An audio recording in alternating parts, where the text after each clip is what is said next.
Hi everyone, welcome to the Bobcast. This episode, I'm clearly here to discuss the recent blockbuster trade, or the most recent blockbuster trade, made by the team. So here goes. Um, Gonna ignore that and say that Baltimore is on the eve of the trade deadline has agreed to a deal with the Chicago White Sox, in which Chicago sent starting pitcher Rob Wort, and Baltimore sent the Baltimore first, second, third, and fourth round picks, the New York Yankees first, third, fourth, and fifth round picks, the Chicago Cubs first round pick, the Washington Nationals, I don't know why I call them Senators, even I'm not that old, and 5 prospects and 1,000 points. So, if you're keeping track, that is 10 picks, 5 prospects, and 1,000 points. So he's going to end up with 15 players in return for his one player. Now, why did I do this deal? I think it's fairly evident, and I think I would do this deal again, even though I've been taking a lot of heat for it, and maybe even justifiably so. That's my phone call. That I'm not answering, because I'm not doing this. So, let's first think of what I got in this deal. SP Rob Wort. Wort is awesome. He's incredible. He's only 24 years old, 10-10-10 talents. He's already 190-90 ratings. He's a little bit worse versus righties. But in his rookie year here, he's already 6-1 with a 1.95 ERA. His endurance is only 7, and he has a high, because of a lot of fly balls, so he's probably prone to the homer. But I love him, and he's going to anchor my staff for the next 15 years, the next 10, 12 years. I love him, and I think he's incredible, and I love this deal. I would make it again. So, yes, Wart, a little bit weaker versus righties. He's only 81 and 82 in control and movement versus righties, but that can be corrected.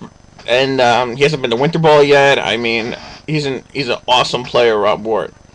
Now, I give a ton for him, and justifiably so, because he's a great pitcher. But I've been getting kills for how much I give up, and I like to go through that and show why. Quantity versus quality. Same thing I talked about for my Vato deal.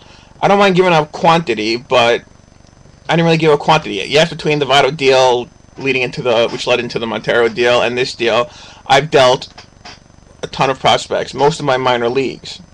But I trade away most of my minors, and yet I still have my top 3 prospects.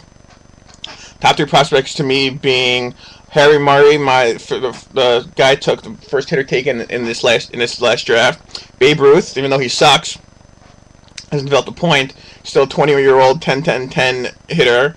And Jason Schurer, who I managed to keep out of this deal, who was a 9.9199, who I took 8th overall in the 2012 draft. So I still have my 3 best players in my minors, and now I think my rotation stacked, my hitting's okay, but let's get into what I gave up, and it's a lot of quantity, some with quality. I mean, I didn't give up. There's not one of the guys I gave up is a bum in the deal, but still, I mean, I gave up a lot of dimes and nickels and even a couple quarters, but I got a dollar bill in return. And yes, even if you add up all the dimes and nickels and the quarters, it might add up to $1.25, $1.50 even. I still make that deal because I get the dollar bill out of it, so I get that at the one position. A starting pitcher who is incredible. The number one piece that I gave up, or at least the piece that I think is going to be the best out of everything I gave up, the one piece, is the New York Yankees first.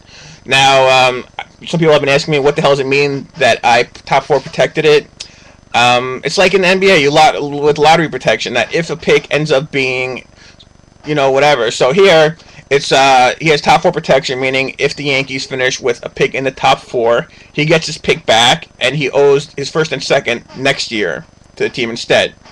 When I made the deal, and I still think today, even though the Yankees aren't playing well, they're not a top 4 team. There's too much talent there. That was before Vato, and that's even with Vato especially. So I figure Yankees will probably finish around 6 to 8, maybe like 7th pick, let's say. And so that's a very good pick, 7th pick. You probably get a very good player there, so that's the number one piece that I gave up. I think that's the best thing, like 7th, maybe 8th pick. So that's very good. I gave that up. I gave my pick, my team's 5 games under 500 right now. My pick will probably be somewhere between 12 and 15, I think.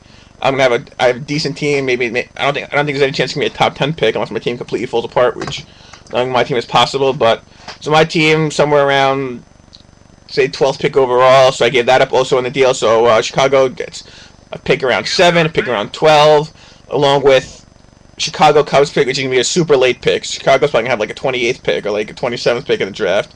The Nationals pick will be somewhere in the middle, around 15 too. So this year's draft, Chicago got a bunch of picks, 4 picks, along with later picks. My second, third, and fourth, which should be again somewhere in the middle. The Yankees third, fourth, and fifth, which should be high in the third, fourth, fifth round. But those picks are immaterial to me. The third and fourth round picks, even the second, really, they're just filler. I don't mind sending them.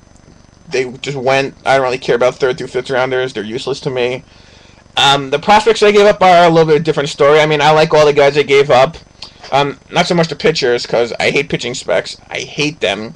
2 I gave up here, Frank Batista. When I traded for him in a deal that, since he was pretty well developed, I mean, I like Batista. He's taken hit after hit after hit, and I keep having to dump points on him just to keep him relevant. Try to keep his head above water. He's now a 10.8 pitching spec in AAA, 80, 60, 60 talents about.